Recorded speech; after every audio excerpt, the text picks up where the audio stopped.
ओम परमात्मने नमः। साधना करने से ही हमारे अंदर ईश्वरीय ज्ञान आता है। पुस्तक पढ़ने से हमें ईश्वरीय ज्ञान नहीं हो सकता है। हर जगह ईश्वर के ऊपर बहस करने से या शास्त्रार्थ करने से हम ईश्वर का ज्ञान प्राप्त नहीं कर सकते हैं। और जिसको ईश्वर का ज्ञान हो गया है उसको किसी शास्त्र के प्रमाण की आवश्यकता ही नहीं होती है।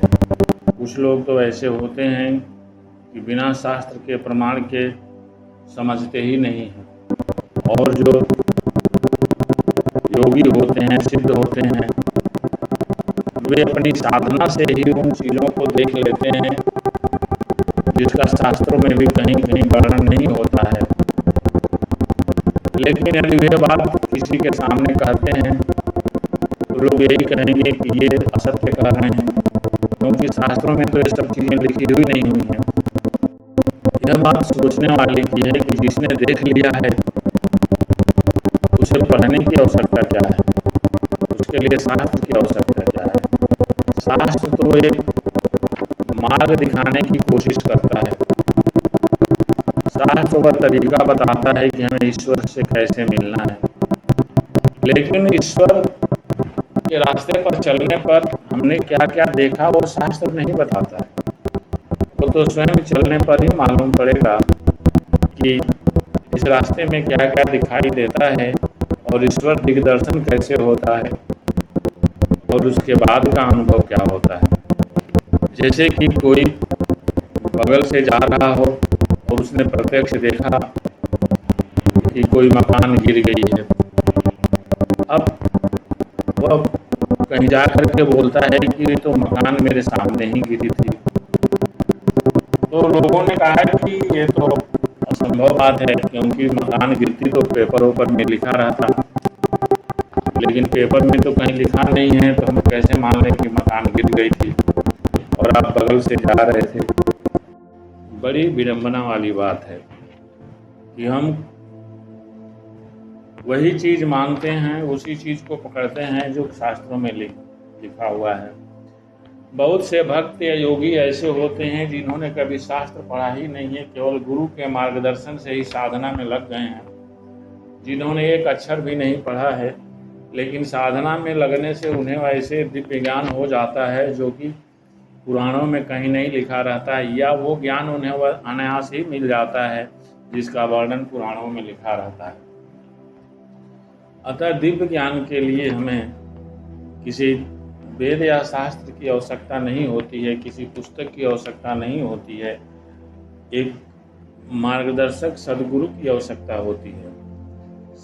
शिष्य कितना हो, अनपढ़ भी हो, कुछ भी नहीं जानता हो, फिर भी वह ईश्वर को पा सकता है, बशर्ते कि उसके अंदर श्रद्धा हो। श्रद्धा जब तक नहीं रहेगा, प्रेम नहीं रहेगा, तो वह बहुत बड़ा विद्वान होकर भी, कर्म कांडों का ज्ञाता होते हुए भी, वेद ज्ञान होते हुए भी ईश्वर को नहीं प्राप्त कर सकता। और यदि श्रद्धा और प्रेम है, अटूट विश्वास है, तो वह अनपढ़ होकर के भी ईश्वर को प्राप्त कर सकता है। और प्रायः यह देखने में आता है कि ईश्वर केवल सीधे साधे लोगों को ही मिलते हैं। जिनके अंदर चालाकी नहीं होती है उन्हीं को ईश्वर मिलते हैं। जो ईश्वर पर अटूट विश्वास कर लेते हैं, केवल ईश्वर उन्हीं को मिलते हैं। एक छोटे चरवाहे का लड़का था। वह सीधा साधा था, गाय चराता था। चरा करके दोपहर के समय गाय, बहुत बड़ा पीपल का पेड़ था एक नदी के किनारे, उसी के छांव में गायें सब आके बैठ जाती थी, वह भी आराम करता था। अचानक उसने एक दिन देखा कि एक पंडित जी हैं, आए स्नान किए गंगा जी के किनारे और कुछ योग साधना किए, नाक दबाए और कुछ समय बाद वहां से चल दिए। यह सब बड़े कौतूहल से वह देख रहा था। वह कौतूहल बस पंडित जी के पास पहुंचा और उसने पंडित जी से कहा कि महाराज, ये आप क्या कर रहे थे? आप नाक दबा रहे थे। बोले, हम ईश्वर का दर्शन कर रहे थे, ईश्वर के ध्यान में थे। लेकिन ये सब चीजें तुम क्यों पूछ रहे हो? उसने कहा, महाराज, हम भी सोच रहे हैं कि हम भी ईश्वर का दर्शन कर लें जैसे आपने किया है। उन्होंने कहा, मूर्ख हो तुम अभी नहीं कुछ समझ सकते। अब वो पंडित जी वहाँ से निकल लिए। इधर लड़का सोचा कि हम भी नाक दबाते हैं, देखें क्यों नहीं ईश्वर प्रसन्न होते हैं। वो भी गया, डुबकी लगा, स्नान किया, नदी किनारे बैठ गया और नाक दबा लिया। अब नाक दबा लिया, सांस उसकी नहीं आ रही थी। अब लेकिन वो सांस इसलिए नहीं खोलता था कि हो सकता है कि नाक के बंद करने से भगवान का दर्शन हो जाए। और इस तरह से करके उसके अंदर बेचैनी होने लगी, लेकिन वह नाक नहीं छोड़ रहा था। भगवान तो घट घट में व्याप्त हैं। उन्होंने देखा कि ये तो अपना जो है आत्महत्या कर लेगा। इस तरह से उस पाखंडी बाबा के चक्कर में भगवान उसके सामने एक बालक रूप में आ गए। बोलो, भैया भैया भैया, ये नाक पर से हाथ हटाइए ना। बोले, नहीं, जब तक भगवान के दर्शन नहीं होंगे मैं नहीं हटाऊंगा। उस बच्चे ने कहा, नहीं, मैं ही भगवान हूँ। तो वो बालक बोला कि मैं कैसे मान लूँ कि आप भगवान हैं? तो वो अभी बाबा जो गए हैं वो शायद आपको हमेशा देखे होंगे, आप रुकिए, मैं उनको बुला के लाता हूँ आपको पहचानने के लिए।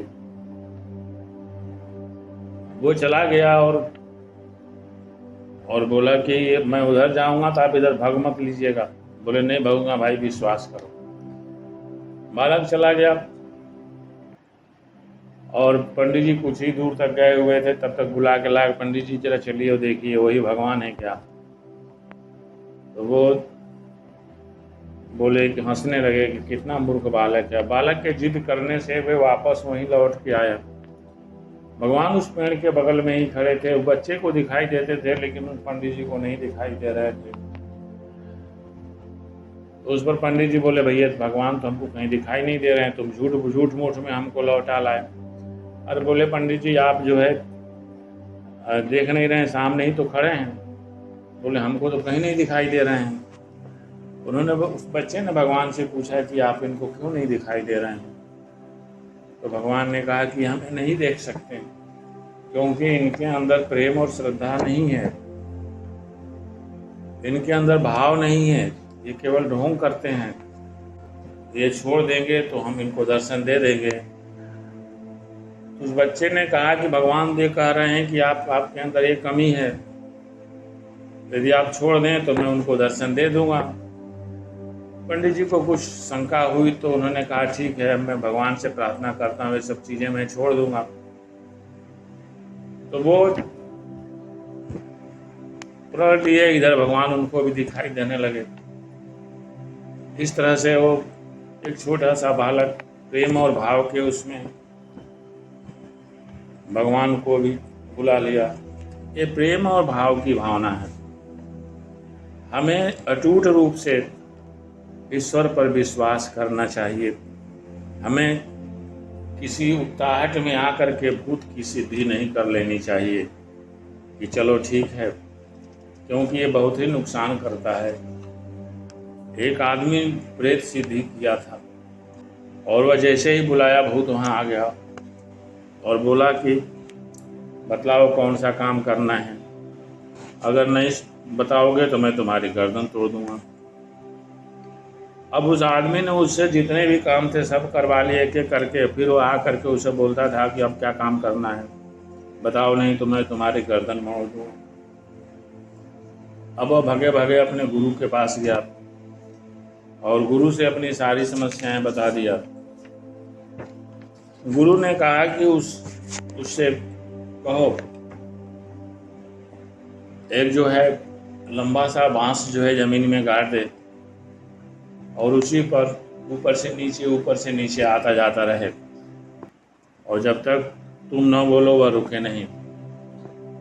अब वो जो शिष्य था वह गया, वैसा ही किया और बोला कि इस पर तुम ऊपर नीचे चढ़ते रहो। तो यही बात है, जो इस तरह की साधना करते हैं उनका मन हमेशा डर और अहंकार से भर जाता है। और अहंकार को हम जब तक अपने अंदर से नहीं निकालेंगे तब तक हमें ईश्वर का दिग्दर्शन नहीं हो सकता। ईश्वर यानी बच्चों का स्वभाव जिसका होता है। जैसे बच्चा अपनी जायदाद को खुद नहीं संभाल सकता, राजा उसका भार लेते हैं, अहंकार के गए बिना ईश्वर भार नहीं लेते हैं। एक बार लक्ष्मी और नारायण बैठे हुए थे बैकुंठ में। वहाँ लक्ष्मी जी उनका पांव दबा रही थी। अचानक नारायण उठे और बोले कि मेरा भक्त के ऊपर संकट पड़ा है, मैं जा रहा हूँ। और एकाएक गए, उठ करके फिर चले आए। उन्होंने लक्ष्मी जी ने पूछा अभी अभी तो आप गए हैं, फिर वापस भी चले आए। उन्होंने कहा कि जब मेरा भक्त प्रेम से रास्ते में चला जा रहा था तो रास्ते में धोबियों ने सुखाने के लिए कपड़े रखे थे, जिस पर उसने पांव रख दिए, इसलिए वह जो है उसे मारने के लिए चले। तो जब भक्त ने पत्थर उठा लिया तो मैं लौट आया, क्योंकि वो तो खुद ही अपनी सहायता कर ले रहा है। इसलिए अहंकार को हटाना बहुत जरूरी होता है। अहंकार के रहते ईश्वर नहीं मिल सकता है। बहुत से लोग यही सोचते हैं कि हमारे अंदर अहंकार नहीं है, और अहंकार नहीं है इसलिए लोग बहुत सारे हथकंडे करते हैं और फिर इस तरह से अनंत ईश्वर का जो है कैसे ज्ञान होगा, कैसे ध्यान होगा। हम देखते हैं कि जब हम चारों तरफ से संसार से निराशा हो जाते हैं तभी हम उस ईश्वर को पकड़ते हैं। जब तक सांसारिक भोग विलास में हमारी इच्छा रहती है तब तक हम ईश्वर की तरफ नहीं जा सकते हैं। अहंकार समाप्त नहीं हो सकता है। एक पक्षी जहाज के मस्तूल पर बैठा था। जहाज गंगा से निकल करके समुद्र में चला गया, और जब बीच समुद्र में गया तब जाकर पक्षी को होश आया। वह चारों तरफ उड़ करके कोई किनारा ढूंढने की कोशिश किया, लेकिन कहीं कोई किनारा नहीं मिला। फिर अंत में आकर वह उसी स्थान पर बैठ गया, निश्चेत होकर फिर वहीं बैठ गया। तब उसके मन में कोई चंचलता नहीं रही कि उसे कहीं जाना है, निश्चिंत हो गया। फिर कोई कोशिश ही नहीं किया उसने। संसारी आदमी सुख के लिए जब चारों ओर भटकते फिरते हैं और नहीं पाते हैं तो अंत में थक जाते हैं। जब कामिनी और कांचन पर आसक्त होकर केवल दुख ही दुख उसके हाथ लगता है तब उसमें वैराग्य आता है और तभी त्याग की भावना आती है। अर्थात जब संसार में हम संसार को भोगते भोगते जब हमारी उससे विरक्ति हो जाती है। क्यों विरक्ति होती है? क्योंकि उस संसार के भोग में हमको हर कदम पे दुख ही दुख दिखाई देता है। उस दुख से इतना परेशान हो जाता है आदमी कि फिर उधर से वैराग्य होने लगता है, और जब वैराग्य आता है तभी उसके अंदर त्याग की भावना भी आती है। बहुत से लोग ऐसे हैं जो बिना भोग किए त्याग नहीं कर सकते। दो तरह के लोग होते हैं। एक तो भोग को छोड़ करके ही उससे शुरू से ही त्याग देते हैं और कहीं ईश्वर की साधना करते हैं। दूसरे ऐसे हैं कि बिना भोगे उसको छोड़ ही नहीं सकते। सोचते हैं कि पहले इसका नफ़ा नुकसान जो भी है उसको देख लिया जाए। लोग ईश्वर को पाने के लिए अनेकों तीर्थों में भ्रमण करते हैं, और फिर जब अनेकों तीर्थों में भ्रमण करते हैं और घूम घूम करके वह सोचते हैं कि वे साधना कर रहे हैं, और जब भ्रमण करके थक जाते हैं तो कहीं अपना एक आश्रम बना लेते हैं, और इस तरह से वे चेष्टा शून्य होकर ईश्वर चिंतन में लग जाते हैं। क्योंकि उन्हें मालूम पड़ जाता है कि संसार में भटकने से उन्हें कुछ नहीं मिल सकता। संसार में कोई भोग भी क्या करेगा। कोई भी सांसारिक सुख जो होता है क्षणिक होता है, अभी हुआ और अभी नहीं हुआ। हमेशा बादल ही छाए रहते हैं, बारिश होती रहती है, सूर्य दिख नहीं पड़ता। दुख का भाग ही अधिक है। संसार में सूर्य को देखने नहीं देता कोई यही नहीं समझ पाते हैं कि ईश्वर की सृष्टि क्या है। और कुछ लोग कहते हैं कि ईश्वर का हमें क्या आवश्यकता है, हम ईश्वर का भजन क्यों करें। तो ईश्वर का भजन क्यों करें, उनके शरण में हम क्यों जाएं। तो यह अपने कल्याण के लिए ही ऐसा होता है। यह जब तक हम उस साधना के मार्ग पे नहीं निकल जाते हैं तब तक समझ में नहीं आता है कि ईश्वर की आराधना क्या है। इस तरह से देखा जाता है कि हमारे अंदर जब तक वह भावना नहीं आ जाएगी ईश्वर दिग्दर्शन का, तब तक हम ईश्वर की तरफ जा ही नहीं सकते और ईश्वर हमें मिल ही नहीं सकते। इस तरह से हम को यह आवश्यक नहीं है कि हम कौन सा वेद पढ़ें, कौन सा पुराण पढ़ें, कौन सा उपनिषद पढ़ें, लेकिन वेद पुराण उपनिषद केवल हमें ईश्वर पथ पर चलाने और उसके नफ़ा और नुकसान के विषय में बताता है। वेद या शास्त्र हमको ईश्वर की तरफ ले करके नहीं जाता है, वह हमारा मार्गदर्शन नहीं कर सकता है। उसको पढ़ने से हमें ईश्वर नहीं मिल सकता है। कुछ लोग होते हैं, कहते हैं कि हमने तो ये काम कर लिया, हमने ये वेद पढ़ लिया, ये तीर्थ धाम कर लिया, हम बहुत पुण्यात्मा हो गए। ये गलत है। जब तक मैं लगा रहेगा तब तक अहंकार बना रहेगा और अहंकार के रहते हमें ईश्वर का दर्शन नहीं हो सकता है। इसलिए हमें चाहिए कि साधना में लगे रहें, ईश्वर को सिद्धि न समझें, साधना में लगे रहें, ईश्वर का दिग्दर्शन स्वयं हो जाएगा। इसमें घबराना भी नहीं है कि नहीं हमने इतने दिन तक सिद्धि किया, अब हम जो है अब आगे सिद्धि नहीं कर सकते हैं, ऐसा लगता है कि ईश्वर नहीं है।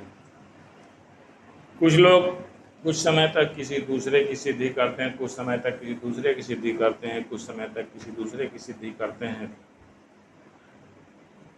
एक आदमी ओम का जप कर रहा था, बहुत लंबे समय तक जप करते करते उसे ईश्वर का कहीं कुछ दिग्दर्शन नहीं हुआ तो सोचा ओम तो बेकार। वे कहीं जा रहा था, किसी सदगुरु की तलाश में देखा एक आदमी बैठा हुआ है जिसने भूत की सिद्धि किया था।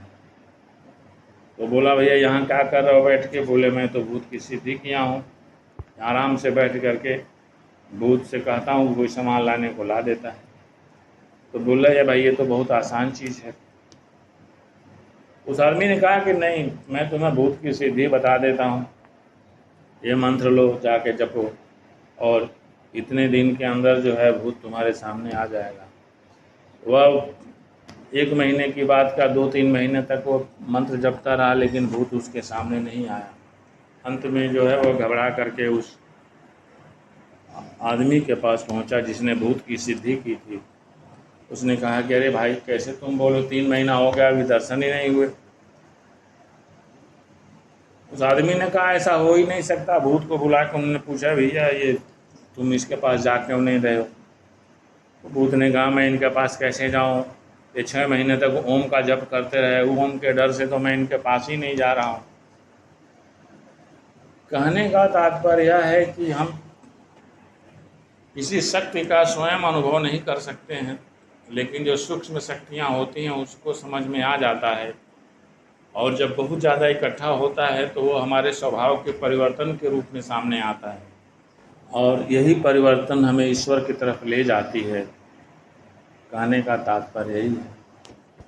शेष आगे। जय माता।